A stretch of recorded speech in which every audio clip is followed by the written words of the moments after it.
પછી લક્ષ્મણભાઈને ને અહીંયાને કોક જૂની વખતમાં માથાકૂટ થયેલ હશે. હા, તો માથે આરોપ હતો કે ખૂન થઈ ગયા હતા. એને હવે પાકિસ્તાન ભાગી જાઓ, હિન્દુસ્તાન પાકિસ્તાનની બંધી થઈ ગયેલ. હોય લગ્ન કર્યા ને 12 મહિના 1.5 વર્ષ જેવું થઈ ગયું.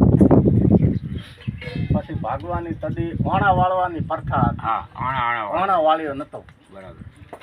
એ બાઈએ કાવે દાવેથી સમાચાર મળ્યા કે ભાઈ મારા ધણીને જઈને કહેજો બરાબર કે મારે આદમી એવા તો મને મેલીને જાજો નહીં, મને તેડતા જાજો જ્યાં જાઓ હું. બરાબર.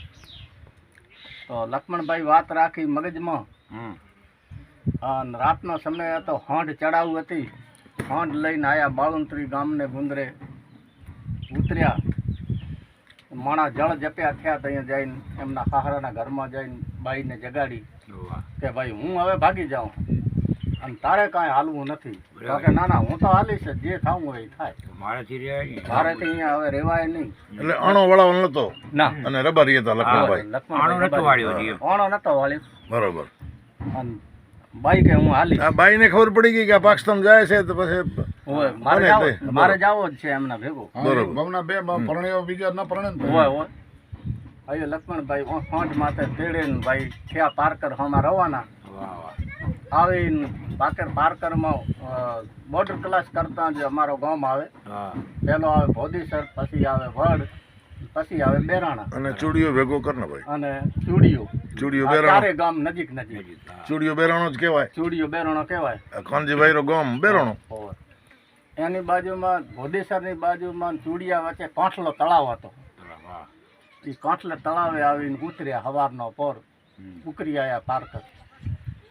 તો એમ બીજા આપણા જેવા માલધારી બધા ફરતા હતા. એ કદાચ ભાઈ માણા તેડલ હોંઢ માથે અને આ હિન્દુસ્તાનથી આવે છે કોક માણસ છે, હાલો આપણે પૂછીએ. તે જઈને પૂછ્યું ભાઈ દેવ ખબર કોણ છો? તો કે અમે રબારી છીએ, મારે હવે અહીંયા રહેવું છે. તો કોઈ એવો સુખી ઘર હોય એ મને બતાવો, હું ઢોર બીજા 4 એવો હું કામ કરી શકું. પછી અમારે તળગામમાં સોઢા રહેતા ભોદેસર ગામમાં. પછી ભોદેસર ગામમાં કર્યો વાસિંગણો. અને બનાવ્યા અમારા જેવા ઝૂંપડા. અને હું જિંદગી કાઢી. અને પાછા 71માં અમારા ભેળા લડીને આવ્યા, ઉતરી આવ્યા. અત્યારે એમનો પરિવાર કુકડિયા ગામમાં રહે છે ને એમના દીકરાનું નામ જામોભાઈ છે, એટલી ખબર છે, પણ ભેગા થયા અમે નથી.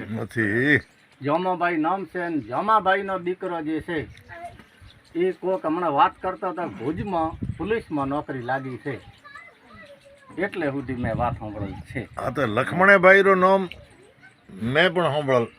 કારણ કે ગઢડેવાળા લોંગેજી અમારે દેથો લોંગોજી લક્ષ્મણને ખાસ ઓળખતા હતા. ધરમભાઈ ને પારકરમાં જેથી રહેતા. આગળ પણ આદમી એવા હતા. અરે કાનજીભાઈ તદી આપણે ખોંડરી બંધી હતી. બરોબર. અને ખોંડ મળતી નહીં, માથે એક સાઈડ અને બીજાને એવા ચેકીનો થતી. બરોબર. માથે મારો બાપ કે મારા બાપની નાત કરવી. લક્ષ્મણે કીધો કે ભાઈ ડોકરો ખેતો ગુજારી ગયા? તો કે હવે ખેતો બા ગુજારી ગયા. તો કે નાત બીજી કરો છો ને તમે, હવે કી તમને તકલીફ છે? તો કે ભાઈ મારા હાહરિયા કે મારા બાપ કીધો કે જોર છે નગર મેં, એથી આપણને કોઈ પકડશે કરશે નહીં, પણ સિંધમાંથી જે ખોંડ લાવે એવો કોઈ આદમી નથી. તો કે એ આદમી કે હું. લક્ષ્મણે રબારી કીધો. લક્ષ્મણે રબારી કીધો. ખોંડ હું લાવી દઉં. ખોંડ હું લાવી દઉં. મળદ. પછી નવેકોટ ગામમાં હું 100 કિલા ખોંડ. અને લક્ષ્મણભાઈ નગર ભેળી કરીને નગર આવીને એક